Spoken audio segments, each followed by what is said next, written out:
Hey guys, what's up? It's Coach Megan, and I'm super excited for this particular episode of the Powerhouse Podcast. So today we're going to be talking about a question that I get literally all the time, and that is, what is the difference between coaching and therapy? So let me tell you, I am the first to tell you that when I first heard the term life coaching, I, as a challenger, was like, dude, you're just a guru. You don't actually know my life. Like, I'm fine. I can handle it myself. I don't need you charging me a bunch of money to basically not actually help me. You're just a fuddy-duddy, a weirdo, a guru. And let me tell you, my mindset has incredibly changed, obviously, now being what I do for a living. But I really want to break down what are the differences between therapy and a coach, a life coach, a personal development coach, a business coach, a consultant. What are the differences? And do I need a therapist or do I need a coach in my life? What do they actually help me achieve? What do they help me do? What kinds of things do we talk about? I think this is going to be an incredible lesson for you guys. It's going to set a lot of people free, and we're always here to do that. So stay tuned for this week's episode.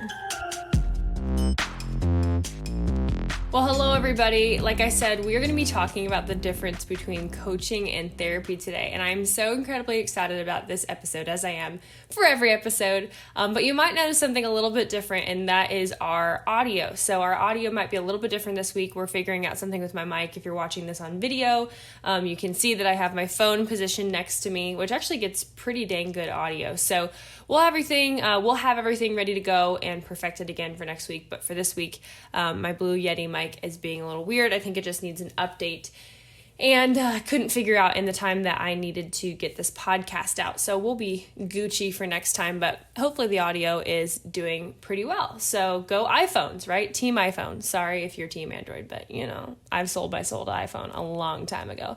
Luckily, I have stock in it, so they're doing great. They just had a stock split. Anyways, that is not the topic of conversation today, but I am so excited, like I said, to talk to you guys about the difference between coaching and therapy. First and foremost, I want to say I'm not a licensed counselor. I'm not a therapist. I've thought about it. I really do love coaching so much. I love teaching people how to have a better perspective on their life, and so it's something that I've thought about quite a bit, actually, and I love just people who work in the helping and transformation profession. I want to first start by telling you guys a little bit of my story involving my thoughts on coaching and therapy. And then I really want to walk through the differences between the two, because so many people have different questions, and hopefully you can send this to a friend, you can send this to people that have questions about it, or that you're like, yeah, you might need some coaching or therapy. Just kidding. But it is really important.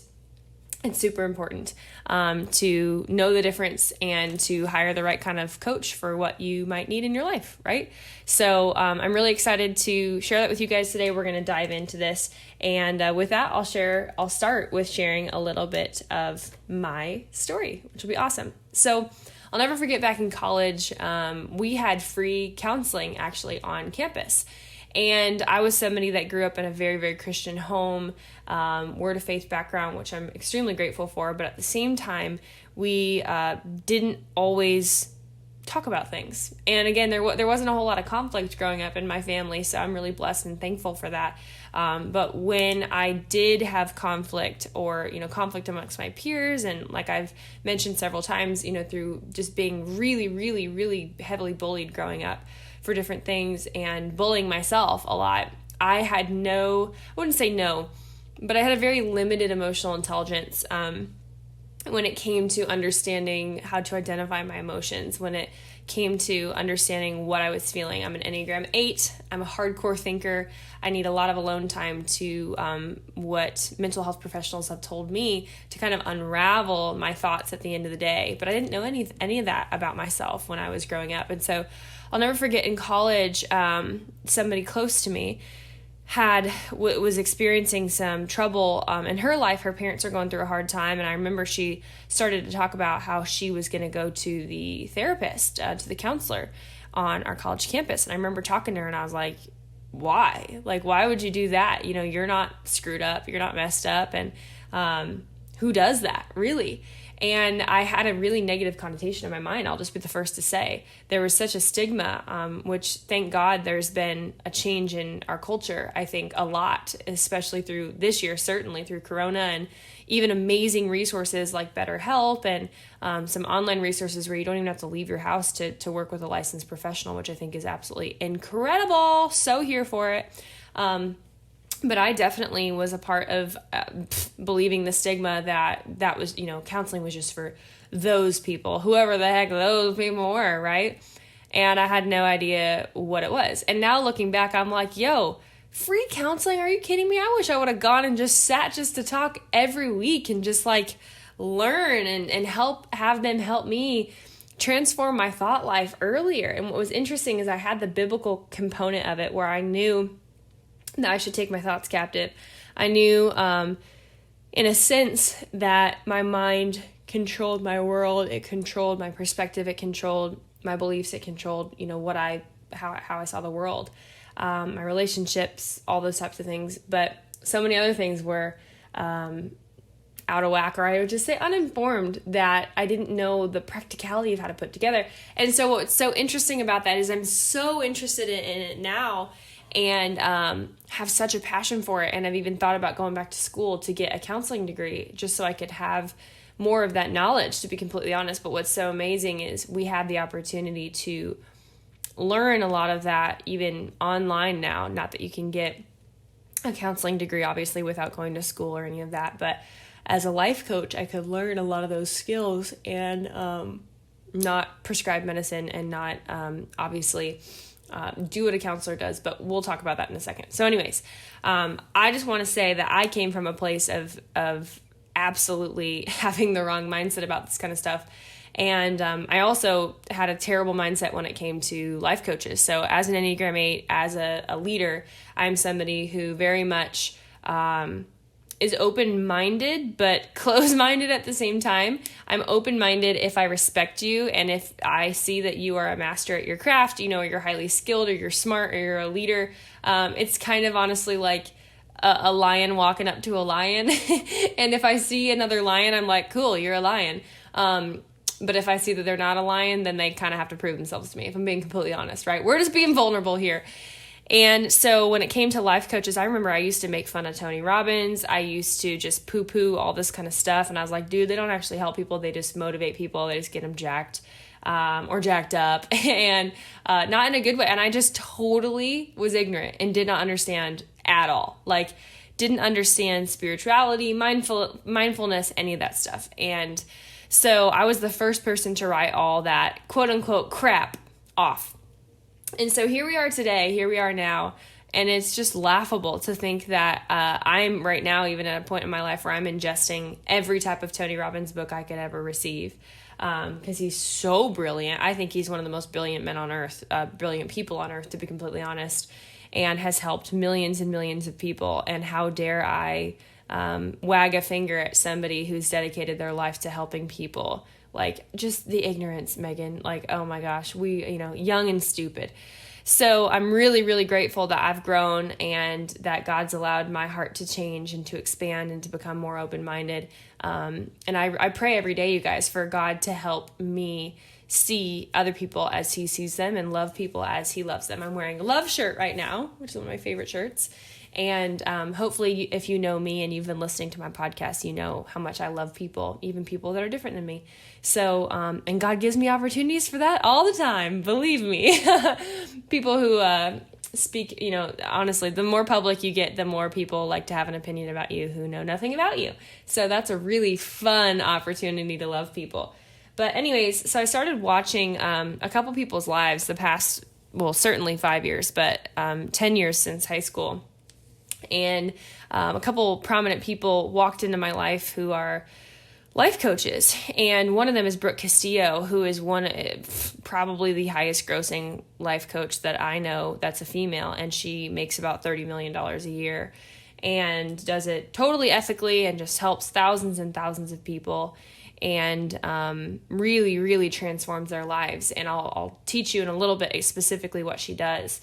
And then Real Talk Kim, who could be considered a life coach, absolutely. I love when pastors not only teach the word, but also get down to the nitty-gritty practical level of things where they are willing to really go deep into people's lives.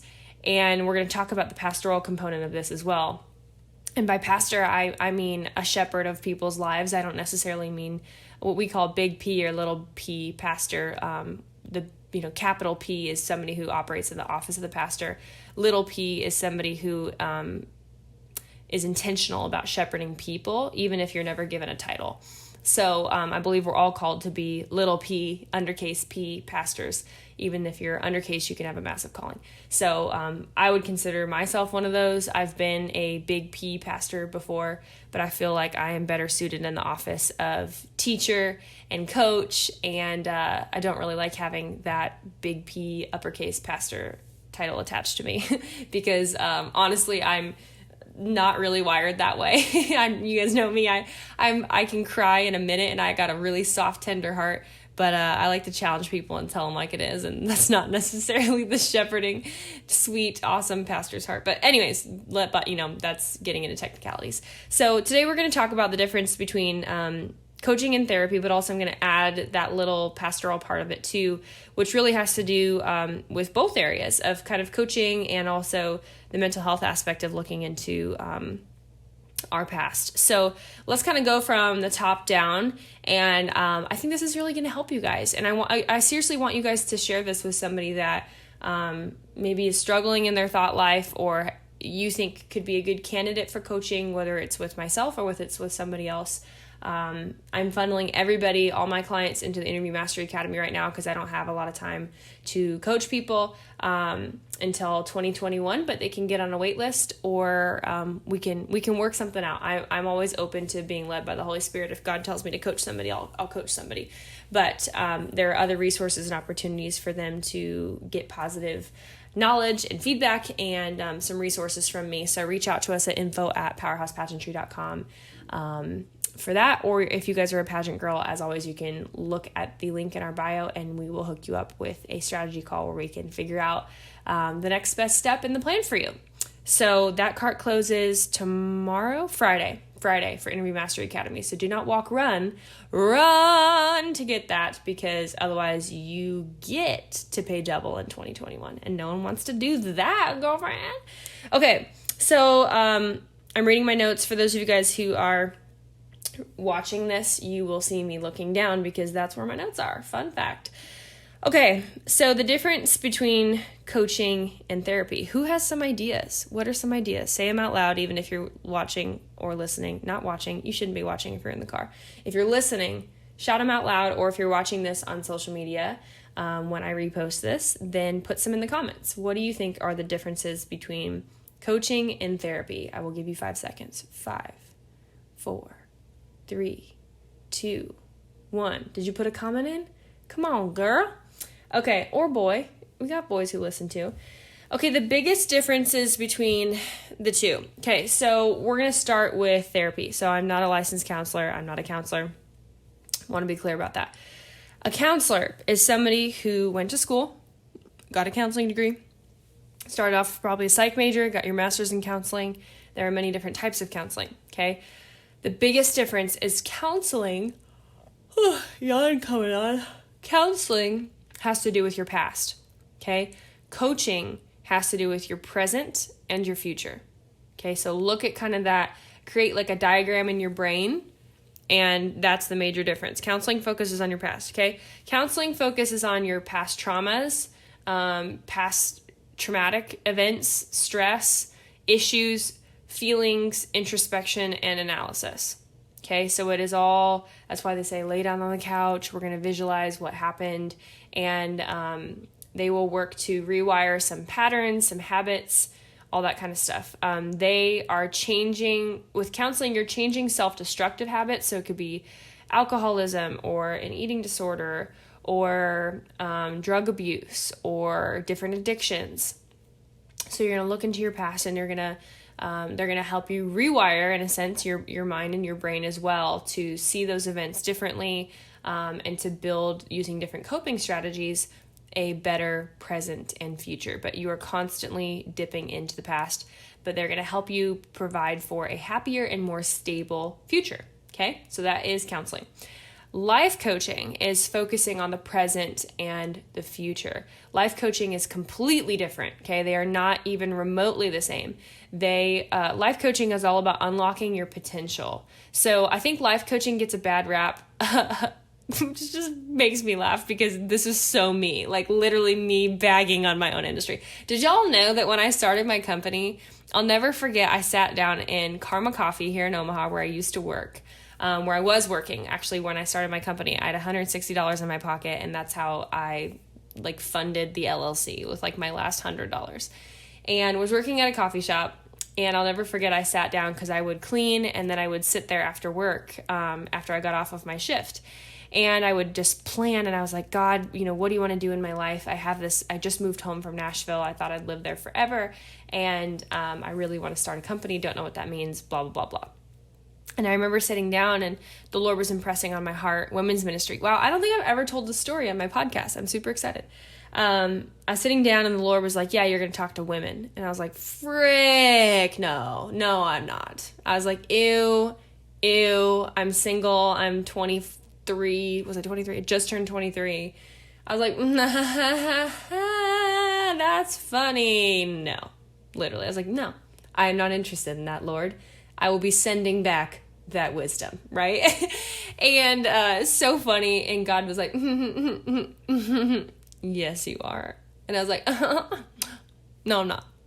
And I had this also completely wrong notion in my mind that women who did quote unquote women's ministry were soft and were, didn't have personalities like mine. And we're just these soft, sweet pastors' wives, helpers who were very sweet and had a high voice and loved everyone so much and never made a mistake in their life. And I was like, dude, I'm not 5'3" and cute and small and have super high fashion and know how to put makeup on and everyone loves me. That is not me. I am a freaking bull in a china shop. Why in the world could there ever be a place for me in this world? Who would listen to me? I wouldn't even listen to me. I had just gotten over an eating disorder, broken up with my boyfriend, these different things. I was like, I don't even have any friends here in Omaha because I haven't lived here for 5 years. Who in the world would ever talk to me? I think I had maybe 7,000 followers at the time. I mean, I didn't have a huge audience at all. And I was like, Lord, how in the world are you going to use anybody like me? And, shortly after, I started to kind of dwindle down. I remember I thought this, and I was like, I will never be a life coach. That is the one thing I will never do because those people are phony and they're fake and they're gurus and I hate therapy. This is so funny, y'all. I also remember saying out loud, I will not do one-on-one. I don't want to do that. I want to speak to big crowds, which is hilarious because before I was Miss Nebraska, even that terrified me. I hated speaking in front of people. Hated. I was so terrified. I was like, dude, singing and speaking are completely different things. Don't sign me up for that. No thanks. And God is funny and has a huge sense of humor. And so God knew the gifts that were on the inside of me and helped to draw them out. And I'm like, dude, this is laughable of what I'm doing today. But I love it, right? And God knew that this is what I was supposed to do in my life. So anyways, God started to help me dwindle down. And that's where I decided, okay, I'm for sure not doing fashion, for sure not doing hair and makeup, but I love this world of pageantry. It's helped me so much. And I love pageant women because of their ambition and their leadership and their goals for their lives. And God is so freaking funny that he's like, dun, dun, dun, duh, they need somebody like you who's going to be bold and passionate and has walked the line before they have. And oh God, you just have such a funny sense of humor. It really cracks me up constantly. So, anyways, that's the Lord that we serve. And I remember I dwindled it down to, hey, let's do interview coaching because I'm good at that. And I like talking and I think I could help people with their lives and stuff. And I was like, wow, interview coaching is a lot like pastoring or a lot like just loving on people and helping them through stuff. And I've walked through some stuff. So let's see how this goes. And then my first year, I had a client win who'd been trying for 3 years, and then somebody else get second runner-up to who, ended up being Miss America. And I was like, then we're not awful at this, okay? And so that's how we've gotten here. And now I am a life coach, and I am speaking to women one-on-one all the time, and I've been doing that for 5 years. And so hilarious, just absolutely hilarious. But I wanted to share that story because God knows the gifts on the inside of you, and he's going to pull them out and draw them out if you let him. And I'm so glad I'm doing what I'm doing today. I wouldn't want to do anything else. And it's just so funny to see how the devil tried to ruin the plan of God for my life through destroying my confidence and thinking that there wasn't a place for me in a world where I didn't see a lot of Christian females who were crushing it, who were bold like me. And now I have so many. I mean, Lisa Bevere and Nicole Crank and Real Talk Kim and all these incredible, like, just powerhouses who are incredible. And that's why I named my company Powerhouse, because I wanted everybody to feel like they were a powerhouse and that their house, which is their temple, their body, was full of power on the inside. So anyways, now y'all kind of know where I'm coming from. But I just wanted to say that because I hate gurus. I hate fake things. I don't like fake people. They're not my cup of tea. Maybe they're your cup of tea, but I can't freaking stand it at all. And it's so cool how God uses this, because life coaches, what they do, or coaches in general, the coaching industry, life coach, health coach, whatever. The coaching industry are people who were born and have an innate gift for helping unlock potential and helping people draw out things within themselves that they don't see in themselves. And let me tell you, that's my favorite thing to do in the entire world. I could just cry thinking about it. And, your why should make you cry. There is nothing, you guys, that makes me a happier, more fulfilled person than seeing my clients have breakthrough. And I don't just mean winning their pageants. I mean, like, breaking up with a toxic boyfriend, or setting boundaries for their life, or crying because they finally feel like they got the green light to do what they want to do, whether that's being the first person to graduate from college, or being the first person to not choose college because they feel like they're an entrepreneur on the inside and they want to spend that $30,000 to start a company or invest in real estate. When I get to be a part of those stories every single day, or helping 19-year-olds start nonprofits, and one client of mine who helps individuals go to college who are from minority impoverished areas in New York, which is incredible. And I feel like I get to be part of those stories and part of those successes, and to help be, a coach is the wind beneath their wings that helps to continually encourage them and help them to shift their perspective in their current and in their future, in their present and their future, to make sure that you still have the energy to do what you believe that you are called to do. And that is why I absolutely love what I get to do every day. And what's interesting, so I want to identify it this way as well. So I told you that I would also kind of bring in the pastoral part of this. So as a life coach is uprooting lies, right? Different mindsets, really helping people stand on their own 2 feet is a huge key. So the difference between therapy and coaching as well, and then we'll bring in the pastoral component. Therapy, you hear a lot of people give therapy a bad rap because people will be going to a therapist for years and years and years and years and years and years and years. And while there'll be some breakthrough, and this is not to dock therapists like at all. Like I said, I still might go back to school and become one or get licensed just for the heck of it. Sometimes what happens is when we only live in the past, then that's the devil's playground for repeating so many toxic cycles in our head, or even traumatizing people through our mind, because our mind is so incredibly powerful that it can be a little concerning because we can get stuck there. And if we don't heal our past, then it's going to be very hard for us to heal our present and operate in a positive future. So that's what I'm trying to say. Okay. So as a life coach is helping people to uproot lies for good and stand on their own 2 feet, my hope as a coach is to teach you how to teach yourself, to teach you how to coach yourself. It's why we use a self-coaching model. It's why I am militant about helping women to rewire how they think, how they speak about themselves, the actions that they take, encouraging them to take massive imperfect action, encouraging them to fail safely and fail often, and to work past limiting beliefs and all those types of things. And really what I get to do is help women take back control of their life and of their dreams and of their goals. And and to help them take the right kind of action to steer them back to the goals that have been in their heart or that they believe that the Lord's put in their heart. So that's why it's a little bit different. And then I help to identify obstacles that are in their way. This could be mental obstacles, physical obstacles, financial obstacles, practical obstacles, familial, did I say obstacles? Obstacles, familial or relational obstacles as well. And we help to move those out of the way or shift our perspective for them, or my client might need to be the one who needs to humble themselves and change. And then we change behaviors and we set up action plans and we get desired results. So coaching is focused on you setting goals for yourself and achieving those goals in the present and in the future. Those are spiritual, physical, emotional, relational, and financial goals. Okay. And then we specifically at Powerhouse Pageantry obviously work through the lens of pageantry of setting those goals for you and helping you achieve them. And so I have worksheets and PDFs and all these different things, online course, one-on-one coaching, inner circle, all these different programs that facilitate that growth through continually acknowledging and me questioning what's going on, what's on your mind, what's in your spirit, how was your week this week? What did you do? What did you not do?